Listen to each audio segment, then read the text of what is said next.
Mirëmëngjesi të nderuar shikues, jeni me edicionin e lajmeve të orës 8 në Radio Televizionin Publik të Kosovës. Presidentja e Kosovës Vjosa Osmani ka cilësuar moment historik për vendin njohjen nga Bahamet. Ajo ka theksuar se kjo njohje ka ardhur pas një pune të gjatë dhe angazhimit të madh të presidencës. Tutje, presidentja e ka falenderuar popullin e Bahamas, teksa ka theksuar se shumë shpejt do të mirëpres kryeministrin Davis në Kosovë. Këtë njohje ka përshëndetur edhe kryeministri në detyrë Albin Kurti, duke nënvizuar se vendit po i shtohen miqësitë e reja dhe bashkë me to edhe mundësitë e bashkëpunimit. Bahamas është shteti i 121 që e njeh Kosovën shtet të pavarur dhe sovran. Ndërkohë dhe presidenti i Shqipërisë Bajram Begaj ka përshëndetur vendimin e Bahamas për ta njohur Kosovën, duke cilësuar atë si një hap të rëndësishëm drejt paqes dhe stabilitetit në rajon. Në mënyrë të sinqertë shpreh mirënjohjen time ndaj Bahamas për njohjen e Kosovës, një kontribut domethënës për paqen, stabilitetin dhe forcimin e rendit ndërkombëtar në rajonin ton, ka shkruar presidenti Begaj. Ligji Amerikan për politikën e mbrojtjes për vitin e ardhshëm, i nënshkruar tashmë nga presidenti Donald Trump, autorizon një rekord prej $901 miliard në shpenzimet ushtarake vjetore, në të përfshihet edhe vendi ynë. Dokumenti thekson rëndësinë strategjike të Kosovës si pjesë e Ballkanit Perëndimor dhe riafirmon angazhimin e Shteteve të Bashkuara të Amerikës për paqe, stabilitet, demokraci dhe zhvillim ekonomik në rajon. Ligji mbështet dialogun Kosovë-Serbi, nxit thellimin e lidhjeve ekonomike dhe refuzon çdo ide për ndarje ose ndryshim kufish mbi baza etnike. Ligjin e Shteteve të Bashkuara për autorizimin e mbrojtjes kombëtare, diplomati Vlerim Reka e vlerëson si rikonfirmim në vazhdimsi të politikës amerikane për Kosovën në 4 dekadat e fundit. Si ligj federal i kredituar nga presidenti Trump, ai përliq së paku 3 garanci të rëndësishme për Kosovën dhe Ballkanin.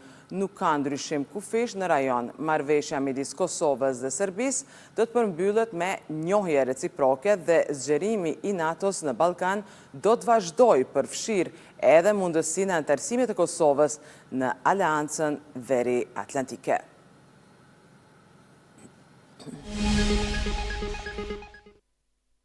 Komisioni Qendror i Zgjedhjeve ka akredituar edhe 276 vëzhgues pjesë të grupit të tretë. Numri total i vëzhguesve të akredituar është 862, të cilët përfaqësojnë organizata jo qeveritare, vendore e ndërkombëtare, përfaqësues të mediave, si dhe institucioneve shtetërore dhe përfaqësi diplomatike. KQZ po ashtu ka marrë vendimin për emrimin e antarëve të këshillave të vendvotimeve të rregullta, atyre me kusht dhe antarëve rezervë për angazhim në zgjedhjet e 28 dhjetorit. Procesi zgjedhor brenda vendit do të zhvillohet në 948 qendra votimi me gjithsej 2614 vendvotime dhe 38 qendra nga një për çdo komunë me 57 vendvotime për të mundësuar votimin me kusht. Zgjedhjet parlamentare në Kosovë do të vëzhgohen edhe nga Asambleja Parlamentare e Këshillit të Evropës. Një delegacion 6 antarësh i kryesuar nga Yunus Emre do të qëndrojnë në vendin ton nga 27 deri më 29 dhjetor për ta vëzhguar procesin zgjedhor. Sipas një njoftimi, delegacioni pritet të zhvillojë takime me udhëheqësit dhe përfaqësuesit e partive politike, kryetarin e KQZ-s, si dhe atë të panelit për ankesa dhe parashtresa zgjedhore, si dhe përfaqësues të komunitetit ndërkombëtar, organizatave jo qeveritare dhe mediave. Paralajmërohet se pjesë e delegacionit është edhe një ekspert i Komisionit të Venedikut, ku do të ofrojë mbështetje ligjore.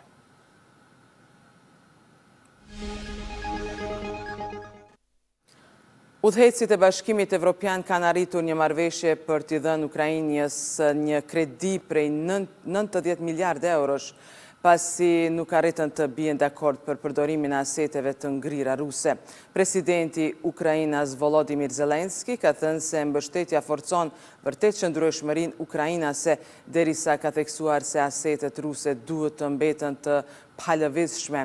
Ai u kishte kërkuar udhëheqësve të përdorin 210 miliard euro të aseteve të ngrira ruse, por Belgjika, ku mbahet pjesa më e madhe e aseteve, kërkoi garanci kundër rreziqeve nga hakmarrja e mundshme ruse. Hungaria, Slovakia dhe Republika Çeke janë të përjashtuara, kështu që 24 shtete të Bashkimit Evropian do të jenë përgjegjëse për kredin 2 vjeçare pa interes. Kredia është rreth 2/3 e 137 miliard eurove, që mendohet se i duhen Kievit për të kaluar vitet 2026 dhe 2027. Të nderuar shikues, ishte kjo e tëra që kemi përgatitur për këtë edicion të lajmeve. Ne takojmë sërish në orën 9. Bashkë, mirupafshim.